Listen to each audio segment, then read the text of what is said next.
While millions of North Koreans survive on rations and fear, one man hosts secret parties with $2,000 champagne and forbidden pleasures on a private island. This is the billionaire life of Kim Jong Un, hidden behind walls, silenced by power. We've worked tirelessly to bring you this rare glimpse into his most guarded world.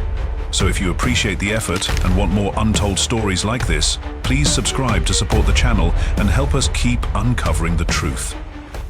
The $5 billion man. He rules over a nation where children dig through fields for edible roots, yet lives like a monarch of myth. Kim Jong Un, North Korea's supreme leader, has quietly amassed a staggering $5 billion fortune despite international sanctions, economic collapse and widespread famine. But where does that money go? Into a world hidden behind barbed wire and deception. According to South Korean intelligence and leaked European banking records, Kim owns at least 17 private castles scattered across North Korea, each one a fortress built not just for safety, but for splendor. His central palace in Pyongyang is reportedly nuclear attack-proof, buried beneath reinforced concrete, shielded by anti-aircraft systems, and layered with underground escape tunnels. But palaces are just the beginning. He also owns a private island resort dubbed North Korea's Ibiza by insiders.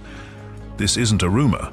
Satellite imagery has confirmed the sprawling complex, complete with a silver-plated mansion, personal marina, private airstrips, and even an internal railway to move guests undetected. It's a playground for the regime's elite, where Western liquor flows freely and no camera dares enter. Then there's his 400-ton mega yacht, armored Mercedes fleets, and a wardrobe filled with handmade Italian suits and watches worth millions. He lives like a Hollywood supervillain, while his people boil grass for soup.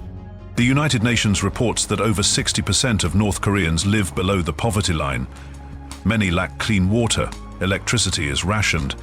But inside Kim's world, every room is air-conditioned, every pool is heated, and every luxury is delivered, often illegally, by private jet. This isn't just wealth, it's defiance, a message to the world: you can't touch me. But should one man hold so much while millions have so little? Comment unbelievable if you think no leader should live like this while their people suffer. North Korea's Ibiza. Tucked away from satellite view and civilian knowledge lies one of Kim Jong Un's most guarded secrets, a private island resort off North Korea's eastern coast. Insiders have dubbed it the Ibiza of North Korea. But this isn't a vacation spot. It's a sanctuary of excess, built on silence, fear, and smuggled billions. At first glance, the island appears unremarkable, but step beyond the security checkpoints, guarded by armed patrols and motion-signated surveillance, and an entirely different world unfolds. Towering over the coastline is a silver-plated palace, gleaming like a hallucination against the dull grey sky. It's rumored to be one of Kim's favorite residences, outfitted with Italian marble floors, gold-leafed ceilings, and a rotating rooftop helipad for discreet arrivals. The island isn't just opulent, it's engineered for isolation. A private railway connects the compound to the mainland, allowing supplies and high-ranking guests to arrive without being seen. Underground bunkers, hidden tunnels, and encrypted communications systems protect every conversation and every decision made behind its walls. What's more, the entire shoreline is fitted with a 400-ton luxury catamaran, custom-built for sea-bound escapes. This isn't a boat, it's a floating palace, complete with jacuzzis, champagne storage, and a panic room. When the supreme leader wants to disappear, he sails beyond radar range, unreachable by even the most advanced foreign intelligence. But the island serves a far more calculated purpose. Here is where North Korea's most exclusive parties take place: lavish feasts, imported entertainment, underground casinos, private performances by state-sponsored orchestras. It's a stage not just for indulgence, but for control. Loyalty is rewarded here. Deals are sealed over glasses of $2,000 cognac. The future of a regime is whispered beneath chandeliers. No ordinary citizen will ever glimpse this island. For most, it doesn't even exist. But for Kim Jong Un, it's his ultimate power base, where secrets are born, alliances are bought, and no law applies except his own. The master and the hidden casino. In the heart of Pyongyang, behind iron gates and layers of armed secrecy, exists a place even most high-ranking officials whisper about. It's not marked on any map, it doesn't appear in propaganda broadcasts, but those in power know its name. The Master, an elite venue so secretive its very existence is denied by the regime. From the outside, it appears as a nondescript government building, but once inside, opulence unfolds at a dizzying scale. Polished mahogany halls lead to velvet-draped salons, and the scent of imported cigars mingles with the subtle aroma of aged cognac. It's here, far from the eyes of the public, where North Korea's most powerful men and their foreign allies come to indulge in the forbidden. At the center of the Master lies something even more shocking: a hidden underground casino, fully equipped with roulette tables, baccarat lounges and slot machines imported from Macau. In a nation where gambling is illegal for everyone else, this casino is a legal gray zone, operated under a diplomatic loophole that allows foreign visitors and elite insiders to place bets in exchange for hard currency. It's not just a game, it's strategy. The chips exchanged on these tables aren't only about money, they're about influence. Chinese businessmen, Russian officials, arms brokers and hand-picked diplomats are all hosted here, pampered with Western whiskey, Wagyu steak and high-end escorts trained in multiple languages. Deals are whispered over poker hands, agreements are toasted in vintage champagne, and Kim's regime, it watches everything. Hidden cameras record each movement. Security teams disguised as staff monitor conversations. Every deal, every alliance, every outburst, logged and archived. The Master isn't just a den of luxury, it's a surveillance tool, a testing ground, and a velvet cage. This venue isn't built for the people, it's built for leverage. While the average North Korean citizen is forbidden from even owning a playing card, the regime's chosen few gamble under crystal chandeliers, and behind it all, Kim controls the stakes, stacking the deck in a game only he is allowed to win. Feasting in the shadow of famine. In a land where famine is not just a memory but a reality, where children survive on boiled grass and families trade scraps of soap for cornmeal, one man wakes to a breakfast that would shame royalty. Kim Jong Un doesn't just eat to live, he eats to display power. Inside his private palaces and secret party halls, meals are events of calculated excess. The table settings alone are worth more than most North Koreans make in a year. Porcelain from France, crystal from Austria, and utensils dipped in gold. And the menu? It reads like a billionaire's wish list smuggled across borders. First comes the meat. Kobe beef, flown in under diplomatic seal, marbled and grilled to precise temperature, drizzled with truffle oil harvested from Italy. Then, beluga caviar, chilled over crushed pearls and served on mother-of-pearl spoons. $7,000 per kilo, reserved only for the inner circle. Japanese bluefin tuna, imported at black market prices, sliced so thin the light cuts through. Each bite tells a story, not of taste but of defiance.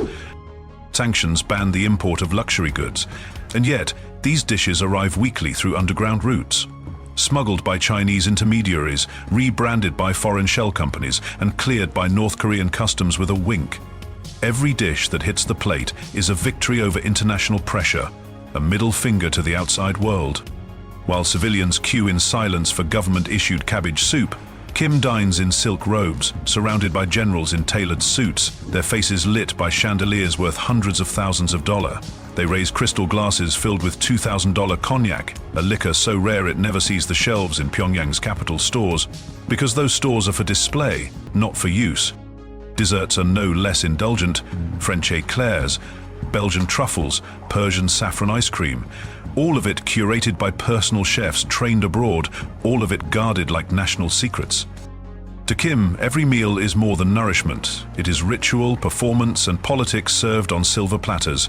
And in the cruelest irony, while the nation starves, the supreme leader feeds on extravagance. Untouched, unseen, and unquestionably in control.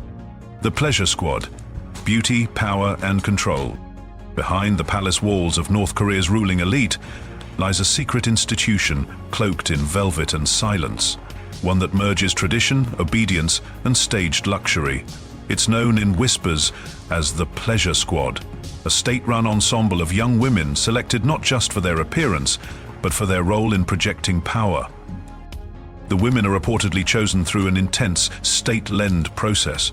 Candidates are identified as early as their teenage years, primarily from rural areas. Their families are vetted for loyalty, and once selected, these girls vanish from public life, entering a closed system of training few outsiders ever witness. They're taught to sing, play traditional instruments, serve at elite gatherings, and participate in carefully choreographed performances at state events. But these aren't just shows. They're rituals, carefully curated spectacles designed to entertain North Korea's top generals, party members, and select foreign guests. Every movement, every smile, every gesture is orchestrated. The women are divided into tiers. Some are performers, others serve as attendants at private events, and a smaller group remains closely attached to the highest levels of leadership. Their presence isn't merely ceremonial. They serve as instruments of loyalty reinforcement, ensuring that powerful men stay loyal, entertained, and indebted. What makes this even more complex is the level of control. These women live under strict surveillance, with guards, handlers, and silent rules dictating every aspect of their lives. They cannot speak publicly about their roles.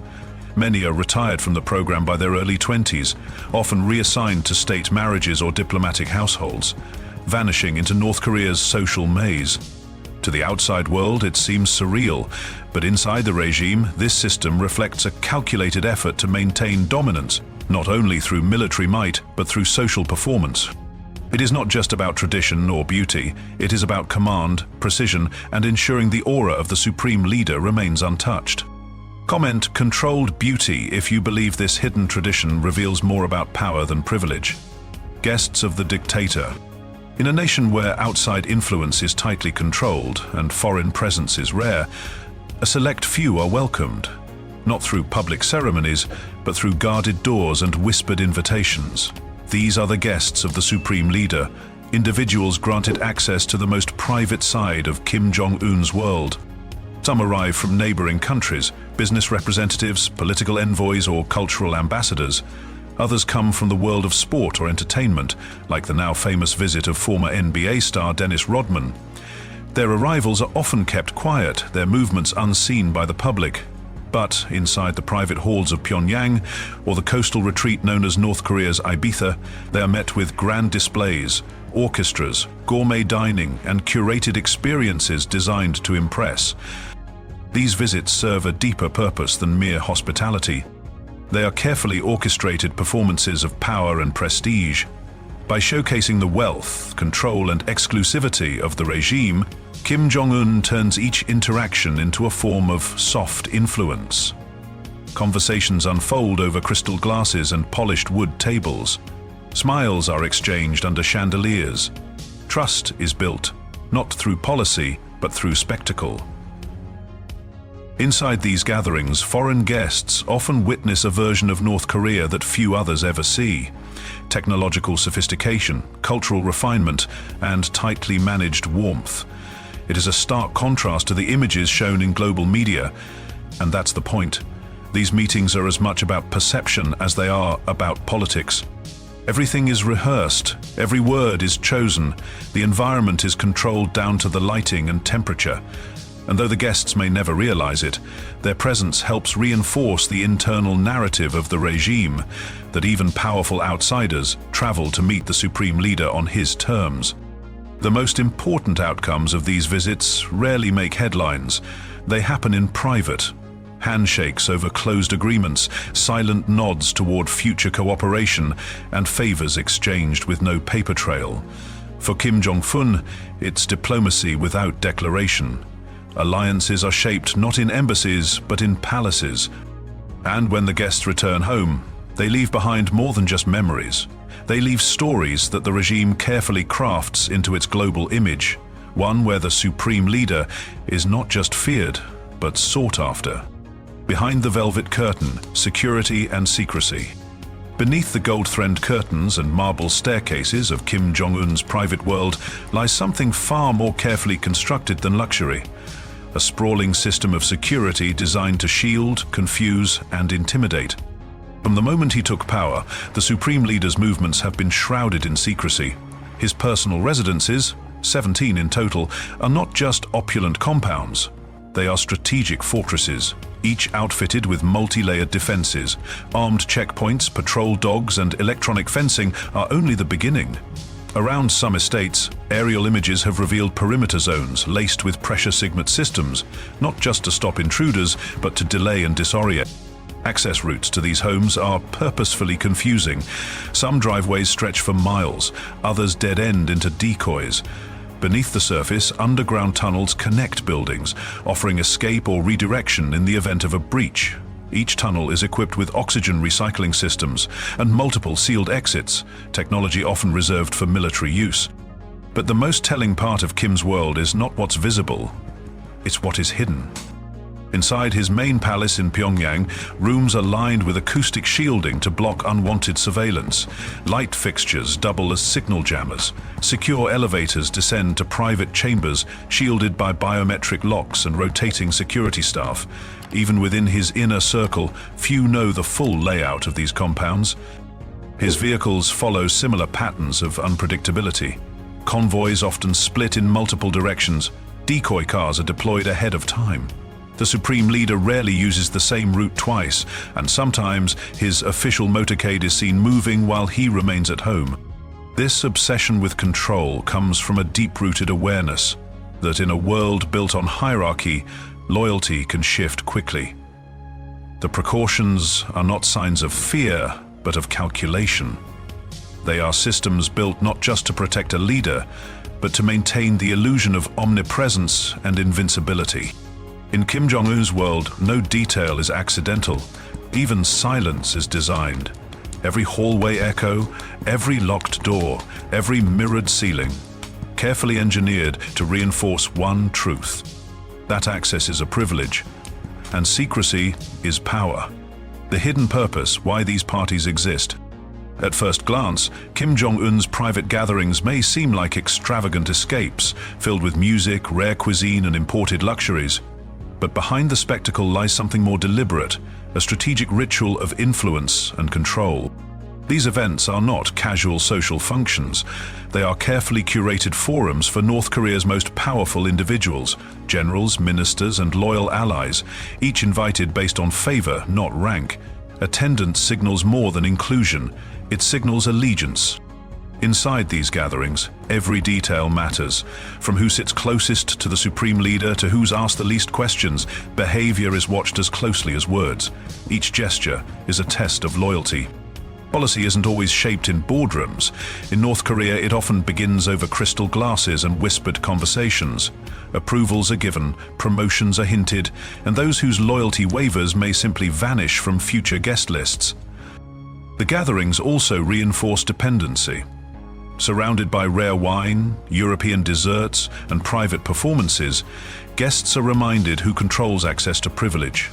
In a nation where scarcity defines daily life, indulgence becomes power, and those who taste it are bound not by fear, but by favor. Everything is choreographed. The lighting, the music, even the laughter. Devices are confiscated. Security is tight. The unspoken rule is clear. What happens inside stays inside. In many places, power is maintained through public authority. But here, it is preserved in silence. Between bites of imported food and beneath chandeliers flown in from abroad. In Kim Jong Un's world, the real decisions are not shouted, they're served. The global fallout, what the world sees. Kim Jong Un's private gatherings may be hidden from the public eye, but their presence is felt far beyond North Korea's borders. Through leaked photos, satellite images, and rare guest accounts, the world catches fleeting glimpses of a lifestyle that stands in stark contrast to the country's reputation for austerity. From yachts anchored near secluded islands to luxury goods banned by sanctions appearing in his dining halls, each detail adds to an image crafted with precision.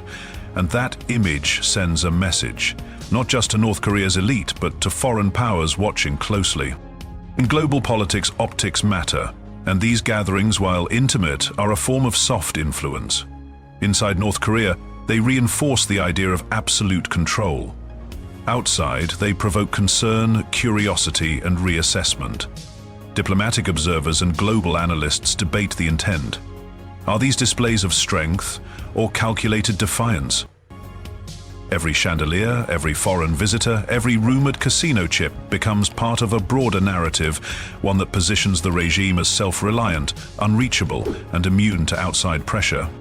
International responses vary. Some see the opulence as propaganda, others view it as a symbol of resilience. But all agree on one point: secrecy has become a tool, and luxury a language of power. In a nation often portrayed as isolated, these hidden events project a different kind of influence, one that thrives on mystery, precision, and image management. Comment double life if you believe these secret events reveal more about image and manipulation than simple indulgence. Behind every glass of snake wine, every hidden casino, and every billion-dollar yacht lies a story of excess, control, and cruelty.